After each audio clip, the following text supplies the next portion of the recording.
Okay, so I kind of want to have my baler welding protected. I hate to see this thing go to the rust, and I don't have actual Heston orange paint, but I do have some factory dark gray. Do not touch that, I will do it. I do have some dark gray. Just set it there.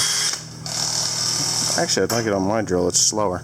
I do have some factory gray, and what I'm going to do is actually block this with a piece of cardboard, and I'm going to paint that because I just would hate to see it turn to rust. I hate that yellowish rust, so I'm going to paint it gray. And I do have a One Lonely Farmer decal that I'm going to put on the side here or somewheres on here so that everybody knows it's me, you know, because I'm a narcissist, right, Tim? Narcissist, right? Narcissist. I like to be a narcissist. Here, I got a better one. What's a better one? Yeah, that's it. That's what I thought you had.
Some people want to know if I would do a side-by-side comparison of the balers, the Krone and the Heston 4910. Now you have to understand that the Heston 4910 is like, I would have to call it not a Model T of balers, but the Model A of balers. You know, miles ahead of the original 4800 and the 4900, but still basic design the same, you know. It's still a 4-cylinder engine, you know, in the Model A versus the Model T, but just the creature comforts and the reliability of it are much higher than the original 4800s. So, but anyways, with that being said, when you come to the Krone baler, you're looking at the Bugatti of balers. And I mean, I hate to say it, but they really, I don't hate to say it, I love to say it. I mean, I wish an American company could get their shit together to at least come close to what the Krone does. And I think that Heston and Massey Ferguson by Heston, or Heston by Massey Ferguson, those balers are now becoming, with the XD models, they're trying to play catch-up. And, you know, catch-up is messy. You know, if they would have had a good solid R&D team doing what they needed to do to at least get close to what this baler produces over the years, then, you know, life would be a lot better. I like the Heston. It seems to do okay for what we're doing. We're working on it right now, actually. But as far as the Heston being comparable to this machine here, it's not. It's about a third as fast. Packs a good bale. I've done a lot of modifications to make it pack a good bale, but it's, you know, it's not a direct competitor of the Krone. It just isn't. It's a complement to it. It's going to get my shit done. That's what it's going to do. And the modifications that I did to speed it up and make it run smoother and pack a tighter, better bale will work. There's a car at the end of the driveway. They will work. I'm not going to make it any faster, but it is going to make it less bales to pick up because they're going to be tighter than your average 4910. So anyway, yeah, as far as Heston and the XD models go, the jury is out on them. You know, I think that I don't think they're running a system like this to compress the hay. This has a 12-foot bale chamber versus the Heston's 8-foot, which I'm going to walk over to that now because Tim's here, and I'm going to show you what I have done. You know, obviously you've seen it already, but if you're new to the channel, maybe you haven't. yeah, what we did to this baler was basically go over it from front to back, inside and out, upside and down, and we're making it work wonderfully. This may be slightly loose, and I wouldn't put grease on that, but I would put a regular oil onto it. A lot of times they don't even oil those things, but I want you to oil that. So anyway, this is where the bale chamber ends on the Heston 4910. This is the original ending to it. I added this. Obviously you can see that I added it because you'll never see a 4910 that looks quite like this because they don't exist. I made that, and the compression chambers on them, or the compression system on them, is functional, but if you look here, there's a lot of torque on it. You see how that kind of goes off to the side, whereas the Hess or the Krone pushes directly in. This, as it goes tighter, it goes off to the side, creating a bind and wear, and you need to grease those items also quite frequently, or it breaks the bolt. Now, I replaced those bolts. The original bolts were grade 5s. I put grade 8s in, fine thread, and yeah. So, what else can I say about this? The thing that I like about the Krone over the Heston, obviously, and maybe Heston has finally decided to go with the enclosed system like New Holland and every other baler company has done. Heston, the old Hestons, have this block on there, and you have to run it off your hydraulics in the back of the tractor. So there's always fluid going through this thing. Now, I have found with the full day that we baled yesterday, or afternoon that we baled yesterday, that it seemed like the bales would get really tight and work really well, and then they would loosen up. So I don't know. I adjusted the pressure on the back of the tractor to put more flow through that so that it would compress faster, be a little more responsive than what it was before. So I started the baler up, and you can see that it has squeezed it down. I just started up and ran it, and it actually compressed it all by its lonesome, did its job. He broke a couple of strings. The reason he broke them was because we got into damp hay, but the edges are square. My plunger face extensions work wonderfully. I can't say that they are harming anything. They're making it pack a really tight bale. The other thing is, I'm not getting that plunger load max. I can't max out the plunger load. We were at 350 to 400 on the pressure side, these guys here.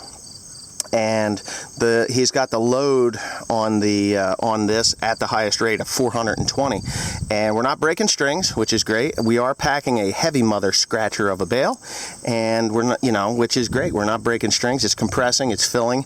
There were a few things that didn't make the cut that I had to adjust, and I may be adjusting again just a little bit. And that is, whoever had this before.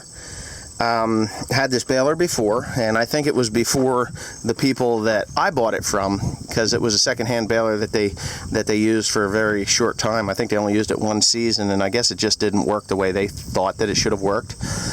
So they parked it. It was not making a square bale because of two reasons, two things. One was these bands. Now, when I put these bands in, I had help from my neighbor, just some brain picking stuff, and he told me, he says, hey, do me a favor and push these all the way forward. That'll open this bale chamber up, or the pre-compression chamber up enough that you're going to put more hay at the top of the bale.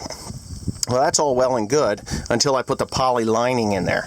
When I put the poly lining in there, it scoots it right up to the top. And if you look in the back, there's these hold down fingers. They're right there. Hold back fingers, which compress the bale. Well, that hay was sliding up there so fast and so easily that the plunger, it was going past those, and the plunger was picking up, making a banana bale. It was compressing like 4 strokes of hay before this would trip and actually fill to the top of the bale. Not a good thing. So what I had Joseph do was to loosen those up, slide them all the way in, close these bands up close to the... Is there something I can tell you? Finish up. I'm going to start it up so I can grease that chain. Okay. Yeah, I'm going to finish up. So bringing these closer, allowing those forks there to hold the slice a little better, or the flake a little better, the pre-compression flake. So that is, that was part of the problem. The other part of the problem was he had to start it. someone in a past life tightened this here up to the point where it was all the way tight, and that put too much pressure on the trip plate or the floor, and it was just so incredibly hard. Watch this, there it goes. I'm actually going to loosen it a little bit more. You get in there while that's going, it's going to pin you and kill you. You're going to die. So that pressure plate was too tight, and it was just stuffing and stuffing and stuffing and creating so much pressure at the top that the forks couldn't hold it back, and it was just filling the bottom of the bale, never tripping the floor pan, allowing it to stuff that slice up in there. So I worked on it yesterday. I backed it off. Well, I backed it all the way off from this point to this point, and I'm actually going to take another ½ an inch out of it because I think that it's still just a little too sensitive, or not sensitive enough to get that slice in there and then shove it to the top. That thing swings a slice of hay from the middle of that board to the top there, and that is 46, and then another 6 there. That's 50. I think there's 50 some odd inches of hay there that goes into that thing. So where that stabs down, like watch this, it's going to stab down. Ready? Stabs down at the middle, right at the beginning there. So it's taken 6 inches off of that plate, plus the 6 inches at the top. So we got 52 inches of hay that is going into a 47-inch bale chamber. Yeah, so it's compressing the slice at the top, and that's how you get these nice tight tops of these bales. Now I've walked up to a lot of these 4x4 balers, and you touch the top, and about from here to here it's nothing but mush. Well, these are pretty solid. It's a little bit light up top there. Like I said, it was getting damp last night, and he was having some problems, but with the pickup sticking. And damp hay obviously will stop it from filling to the top. Now, if that board is a little more sensitive, I tell you what, I don't know. I don't think it's much different all the way to the top. It's slightly less up there. But anyway, I'm going to make that a little more sensitive so that it is not pulling this bottom. It'll stuff a little bit here, and here, and here across this top piece, and it screws up the top of the bale. So I'm going to go ahead and loosen that up maybe a ½ an inch more and see how that goes. And we'll try that out. Right now we got rake repair going on. Okay, so I've loosened it up that ½ an inch or so, and I'm just gonna get it. What was that? Why'd you do that? I just need it to be slightly looser than it ever was before, because it's just that plastic that's in there is allowing things to slip so much easier than what steel on steel is. Go ahead, open that up. And all it's got to be is, I think we're pretty good there. Uh-oh. What? Spring fell off again. Yeah, I know. It's 2 15/16, and I think we can get it back on. I'm going to put a washer on behind it or so. So that's what we're going to do right here. About a ½ of an inch. That'll make it that much more sensitive and allow it to stuff a little more often than like every stroke when it's in decent hay. Hold that. Well, don't get it dirty. Yeah, wipe it on your pants. So, my grandfather's coming back in. I don't know. I hope he didn't break something. Okay. So that's just the pressure right there. When that thing trips, let's see, go ahead and trip the pan. Yeah, see? And all that does is when it comes back up, let's see, ready? And that brings it back up. So it's a little more sensitive, and it should bale better. So we're just gonna keep our eye on that. Right, Tim? Cool. All right, that's enough of me yakking and yammering on about these balers and what I've done and how they're gonna work.